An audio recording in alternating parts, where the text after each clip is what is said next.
วันอาทิตย์ไปตลาดกันขบวนการช่วยไปบุญไปเที่ยวไปเลาะคนข้างหลังเงินมาเกาะเสื้อ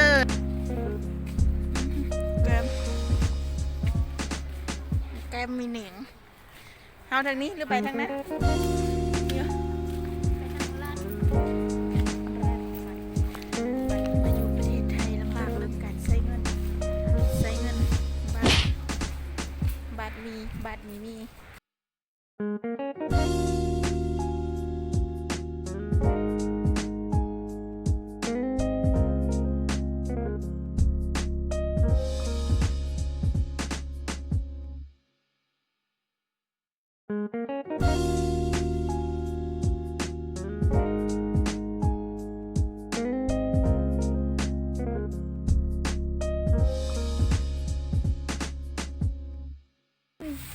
อากาศจะร้อนขณะนี้เวลา4 นาฬิกาไปเลาะตลาดนี่ได้ฮอตเลยตลาดชื่อใครคือเย่เอาทางเยอะนะเอาทางเยอะแล้วเอาทางเยอะแล้วเย่เย่เย่เย่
เจอของ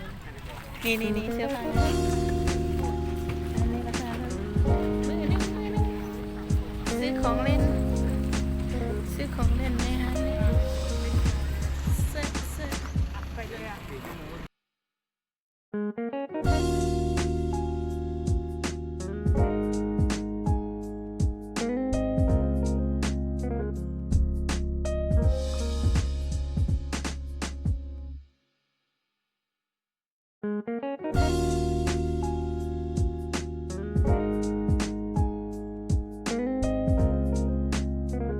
ื้อผ้า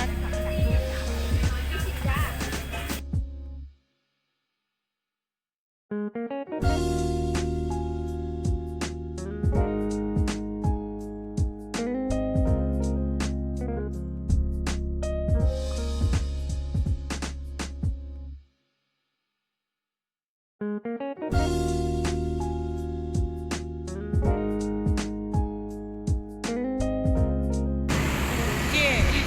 ได้อันนี้มามีได้มามีมากินได้มามีรถเริ่มลายครับมืดแล้วชื่อพักเองมากิ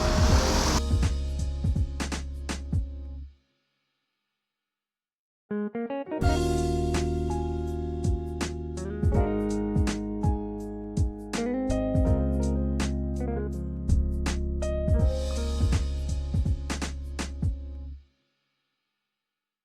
หล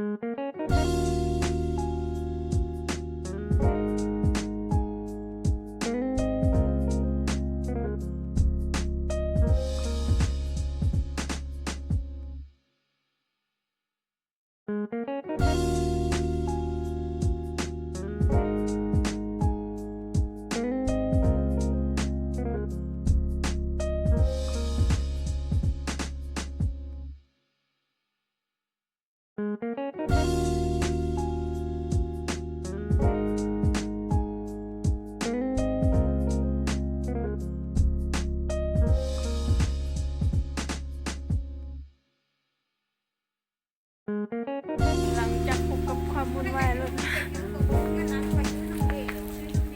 แป๊บเดียว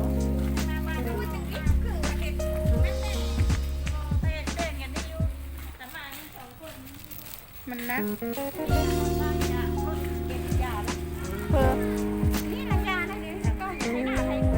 ไทยหน้าก็เป็นวะ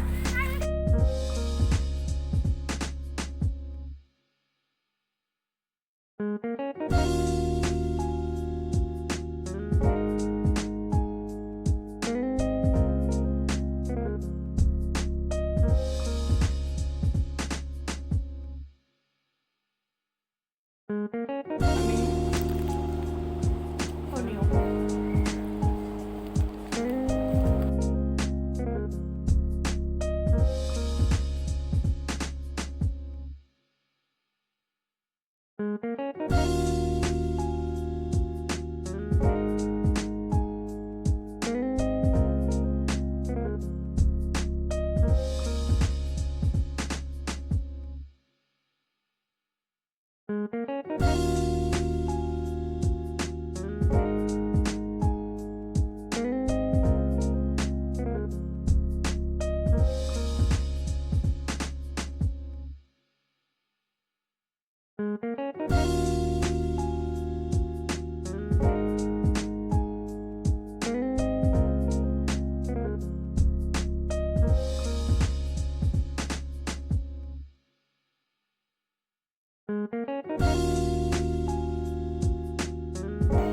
การดำรงชีวิตยังเดินต่อไป